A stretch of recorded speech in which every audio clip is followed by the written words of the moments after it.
ಹೋರಾಟ ನಮ್ಮ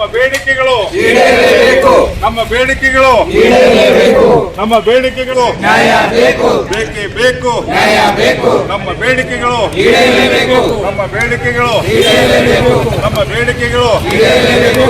ಧಿಕ್ಕಾರ ಧಿಕ್ಕಾರ ಧಿಕ್ಕಾರ ಧಿಕ್ಕಾರ ಕೇಂದ್ರ ಸರ್ಕಾರಕ್ಕೆ ಧಿಕ್ಕಾರ, ಸ್ಥಗಿತಗೊಳಿಸಬೇಕಂತ ಕೇಂದ್ರ ಸರ್ಕಾರಕ್ಕೆ ಧಿಕ್ಕಾರ, ನಿವೃತ್ತ ಸರ್ಕಾರಿ ನೌಕರ ಬೇಡಿಕೆಗಳು ಎಲ್ಲಿವರೆಗೆ ಹೋರಾಟ, ಗೆಲ್ಲುವವರೆಗೆ ಹೋರಾಟ, ಎಲ್ಲಿವರೆಗೆ ಹೋರಾಟ. ಗೆಲ್ಲುವವರೆಗೆ ಹೋರಾಟ. We want Justice, we want justice, ಇನ್ಕ್ಲಾಬ್ ಜಿಂದಾಬಾದ್. ಇನ್ಕ್ಲಾಬ್. ಇವತ್ತು ಅಖಿಲ ಭಾರತ ನಿವೃತ್ತ ನೌಕರರ ಫೆಡರೇಷನ್ ವತಿಯಿಂದ ಬೇಡಿಕೆ ದಿನಾಚರಣೆ ಪ್ರಯುಕ್ತ ಈ ಬಿಜಾಪುರ ಜಿಲ್ಲೆಯಲ್ಲಿ ಪ್ರತಿಭಟನೆ ಮಾಡ್ತಾ ಇದ್ದೇವೆ. ಎಲ್ಲ ಡೆಲ್ಲಿಯಿಂದ ಕಾಶ್ಮೀರದಿಂದ ಕನ್ಯಾಕುಮಾರಿವರೆಗೂ ಎಲ್ಲ ನಿವೃತ್ತ ಸರ್ಕಾರಿ ನೌಕರರುಗಳು ಇವತ್ತು ಬೀದಿಗಿದ್ದು ಸರ್ಕಾರ ವಿರುದ್ಧ ಆಕ್ರೋಶಗೊಂಡು ಹೋರಾಟ ಮಾಡ್ತಾ ಇದ್ದಾರೆ. ನಮ್ಮ ನೌಕರ ಬೇಡಿಕೆಗೆ ಏನು ಇವತ್ತು ನಿವೃತ್ತ ನೌಕರ 60 ವರ್ಷ 70 ವರ್ಷ ಆದ್ರೂ ಕೂಡ ಇವತ್ತು ಹೋರಾಟ ಬೀದಿಗಿದ್ದು ಹೋರಾಟ ಮಾಡೋಕ್ಕೆ ಅವಶ್ಯಕತೆ ಏನು ಯಾಕೆ ಬಂತಂತಂದರೆ ಸರ್ಕಾರ ಇತ್ತೀಚೆಗೆ 2025 ಕಾಯ್ದೆ ಬಂತು.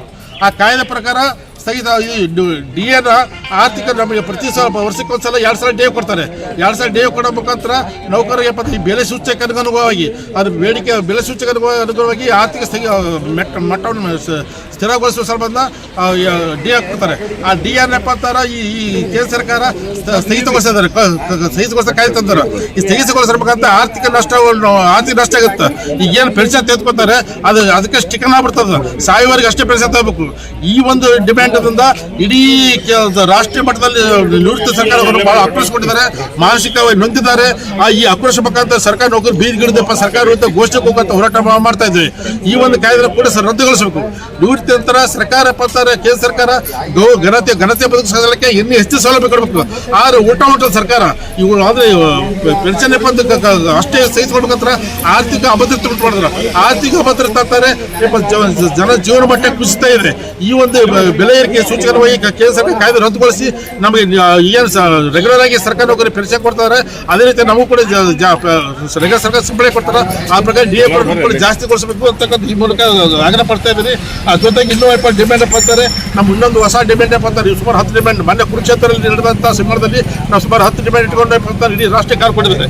ಏನಪ್ಪ ಅಂತಾರೆ 65 ವರ್ಷಕ್ಕಿಂತ ಮೇಲ್ಪಟ್ಟ ಅಂತಾರೆ 10% ಕೊಡಬೇಕಂತಕ್ಕಂಥದ್ದು. 70 ವರ್ಷಕ್ಕಿಂತ ಮೇಲ್ಪಟ್ಟ ಅಂತಾರೆ 20% ಕೊಡಬೇಕು. 70 ವರ್ಷ ಜೀವನ ಇನ್ನು ಬದುಕಿದ್ರೆ 30% ಕೊಡಬೇಕು.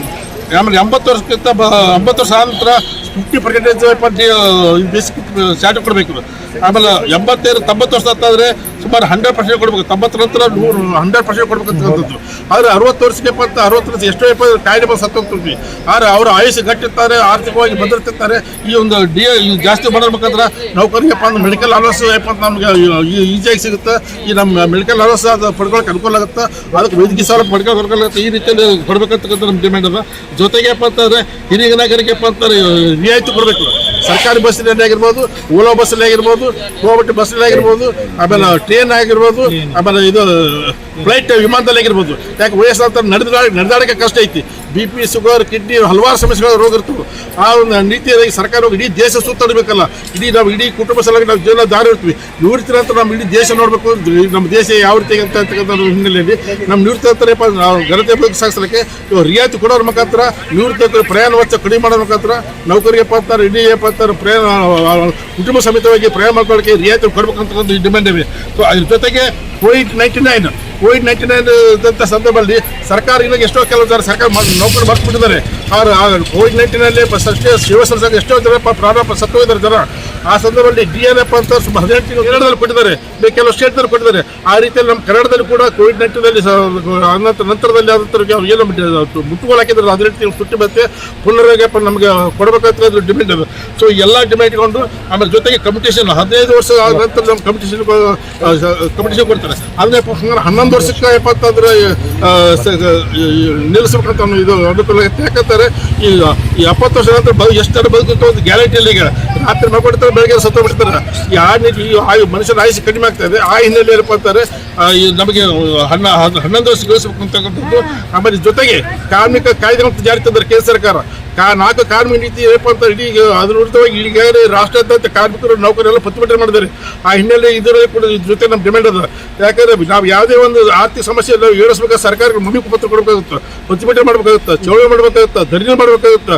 ಅಂತಹ ಸಂದರ್ಭದಲ್ಲಿ ಸರ್ಕಾರ ಚಳವಳಿ ಮಾಡಬೇಡ್ರಿ, ಸಂಘಟನೆ ಕಟ್ಟಬೇಡ್ರಿ, ರಾಜಿ ಮಾಡ್ಕೊಡ್ಬೇಡ, ನಾವು ಎಷ್ಟು ಕೊಡ್ತೀವಿ ಅಷ್ಟೇ ತಿಳ್ಕೊಂಡು ಗುಲಾಮಗಿರಿಯಲ್ಲಿ ವ್ಯವಸ್ಥೆ ಜೀವನ ಮಾಡ್ತೇವೆ ಅಂತ ಅರಾಜಕತೆ ವ್ಯವಸ್ಥೆ ನಿರ್ಮಾಣ ಆಗಿ ತರ್ತಾ ಇದ್ವಿ. ಈ ದುಡ್ಡು ಕೊಡ್ತಾ ಪೆನ್ಷನ್ ಕೊಡ್ತಕ್ಕಂಥದ್ದು ಸರ್ಕಾರಪ್ಪ ಅಂತ ನಮ್ಗೆ ಭಿಕ್ಷೆ ಅಲ್ಲ, ಅದು ನಮ್ಮ 30-40 ಸೇವೆ ನಮ್ಮ ಹಕ್ಕದು. ಆ ನಿಟ್ಟಿನಲ್ಲಿ ಕೊಳ್ಳೇಬೇಕಂತಕ್ಕಂಥದ್ದು ಇದೆ. ಆ ಜೊತೆ ಈ ಥರ ನಾವು ಡಿಮ್ಯಾಂಡ್ಗಳು ನಾವು ಹೋರಾಟ ಮಾಡ್ತಾ ಇದ್ದೀವಿ. ಇದನ್ನ ಇಡೀ ನಾವು ಪ್ರಚಾರ ಮಾಧ್ಯಮ ಮುಖಾಂತರ ಎಲ್ಲರಿಗೆ ಸರ್ಕಾರ ಕೇಂದ್ರ ಸರ್ಕಾರಕ್ಕೆ ಹೋಗುವ ಹಾಗೆ ತಾವು ಕೂಡ ಒಂದು ಪ್ರಯತ್ನ ಮಾಡಬೇಕಂತಕ್ಕಂಥದ್ದು. ಈ 4 ಕಾರ್ಮಿಕ ಅರಾಜಕತೆ ಭಾವನೆ ಉಂಟಾಗುತ್ತೆ. ನೌಕರಿ ಯಾಕಂದ್ರೆ ಯಾವುದೇ ಸಂಘಟನೆ ಸಮಸ್ಯೆ, ರೈತ ಸಮಸ್ಯೆ ಆಗಿರ್ಬೋದು, ಕಾರ್ಮಿಕರಾಗಿರ್ಬೋದು, ಕೂಲಿಕರಾಗಿರ್ಬೋದು, ಶಿಕ್ಷಕರಾಗಿರ್ಬೋದು, ಯೋಜನೆ ಆಗಿರ್ಬೋದು, ಅಂಗನವಾಡಿ ಟೀಚರ್ಸ್, ಯಾವುದೇ ಸಂಘಟನೆ ಆ ಬೇಡಿಕೆಯ ಸಲುವಾಗಿ ಹೋರಾಟ ಮಾಡಿದ್ರು ಅರೆಸ್ಟ್ ಮಾಡ್ತೀವಿ, ಜೈಲಿಗೆ ಹಾಕ್ತೀವಿ, ದಂಡ ಕೊಡ್ರಿ. ಮತ್ತು ಈ ಥರ ಮಾಡಿದ್ರೆ ನಾವು ಯಾವ ವ್ಯವಸ್ಥೆಯಲ್ಲಿ ನಾವು ಬ್ರಿಟಿಷರ ವಿರುದ್ಧ ಹೋರಾಟ ಮಾಡಿ ನಾವು ಸ್ವತಂತ್ರ ಪಡ್ಕೊಂಡು ಇವ್ರು ನಮ್ಮವರಾಗಿ ನಮ್ಮನ್ನೇ ಪತ್ತಾದ್ರು ಸಾಯಿಸೋದಕ್ಕೆ ಹೋಗ್ತಾ ಇದ್ದಾರೆ. ಅದಕ್ಕೆ ಈ ಕಾರ್ಮಿಕ ಕಾಯ್ದೆಯನ್ನು ಕಂಪ್ಲೀಟ್ ರದ್ದುಗೊಳಿಸಬೇಕಂತ ಈ ಮೂಲಕ ನಾನು ಮಾಡ್ಕೊಡ್ತಾ ಇದ್ದೀನಿ. ನನ್ನ ಹೆಸರು ಸುರೇಶ್ ಜಿಬಿ ಅಂತೇಳಿ ನಿವೃತ್ತಿ ನೌಕರರು ಕೂಡ ಸಂಚಾರ.